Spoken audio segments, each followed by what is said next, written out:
Hello and welcome to our next video for Chapter 14. We're going to be talking about the budget today.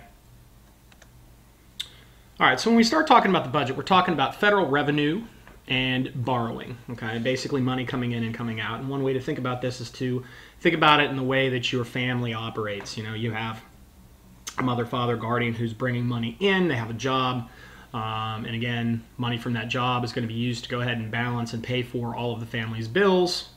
And then any money left over is going to be used for, things that the family wants, okay? Needs versus wants. All right, so let's start with budget. When we're talking about government, it's a policy document that allocates burdens and benefits. So we're talking about taxes and expenditures, money coming in, money going out. Deficit is a very important topic when we're talking about American budgets because we traditionally run a deficit. And a deficit is an excess of expenditures, more spending than what's coming in.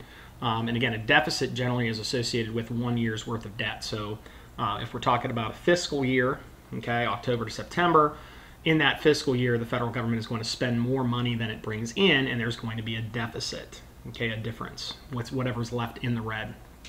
Debt is similar to a deficit, but debt is the total deficits over a course of years, like the history of the United States. You know, our total debt right now is over $17 trillion. And again, it includes all deficits. All debt is included in that debt number.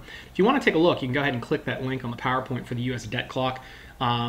It's amazing with the numbers, and it updates constantly on how much money the United States has coming in terms of taxes, how much is going out, how much debt we have, how much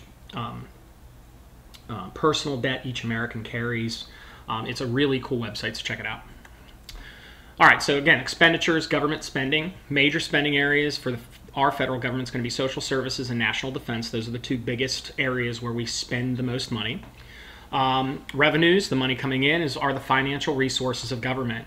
And the big two resources for the federal government to draw from in terms of paying its bills are individual income tax, the taxes that your families, that you all will eventually pay when you get out into the workforce, and Social Security tax are the two main sources. All right, so the largest sources of federal revenue, again, personal and corporate income tax. All right, so personal income tax and taxes that corporations pay are the number one. Number two, Social Security tax or social insurance taxes.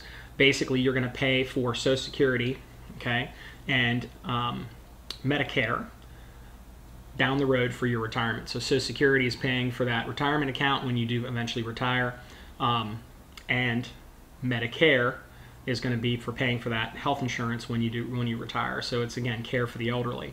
The third biggest source of revenue for the federal government is going to be borrowing, okay, and that's basically selling stock or selling bonds and treasury securities.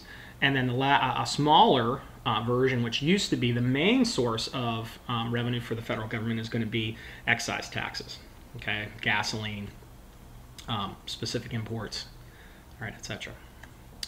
All right, so let's talk a little bit about personal and corporate income tax. Again, income tax, again, shares of individual wages and corporate revenues that are collected by the government. So whatever money that you make, the government is going to take a piece of what you make.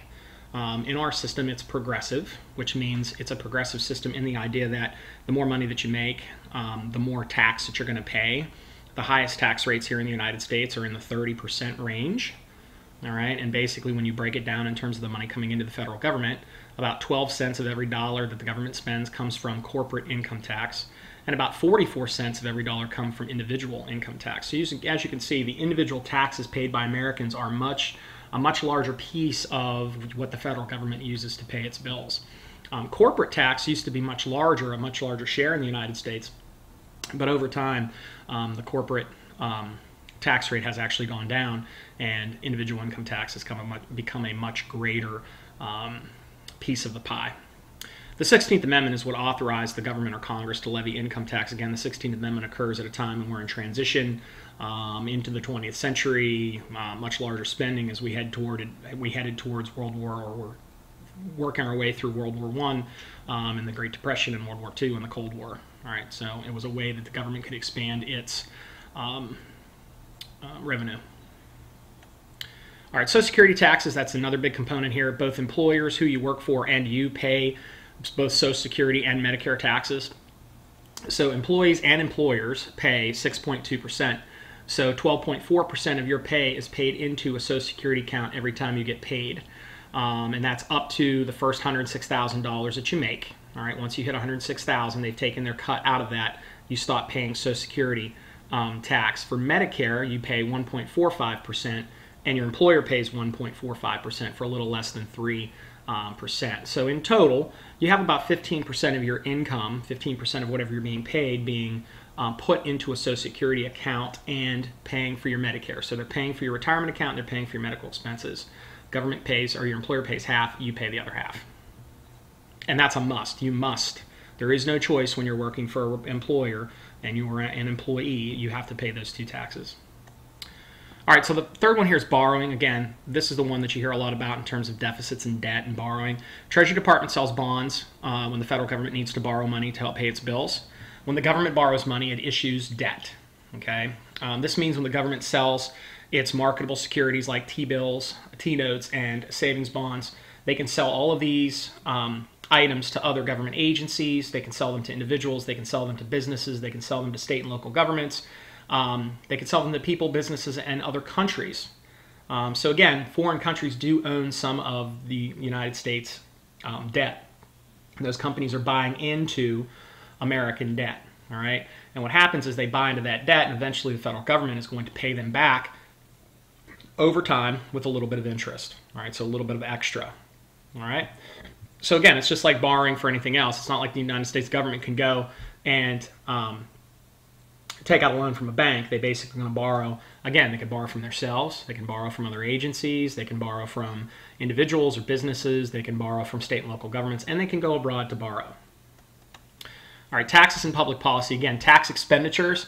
Tax expenditures are the money that the federal government loses out on because of special tax exemptions, exclusions, or deductions, tax breaks, or loopholes that are allowed by federal law. Again, federal tax law is huge. There are a lot of ways to work around some of the laws and get some benefits. And again, the federal government estimates about $1 trillion if they closed some of these more popular loopholes would be being brought in. All right. Tax reductions, we've also deduced or deducted the amount of tax that's being taken out of individual income tax since 2001, what are called, the Bush tax cuts. They lowered tax rates over the next decade, and they've been extended, so we pay less now today than we paid before the year 2000 in terms of income tax. And also in 2003, the Congress voted to reduce capital taxes on capital gains and dividends. So if you're working in real estate or you're in the stock market, you pay a lower tax burden today than you paid a decade ago. So again, the government, in order to spur the economy, okay, they're going to give people tax breaks with the idea that the money that's not taken out in taxes, they're going to go out and they're going to spend it in the economy.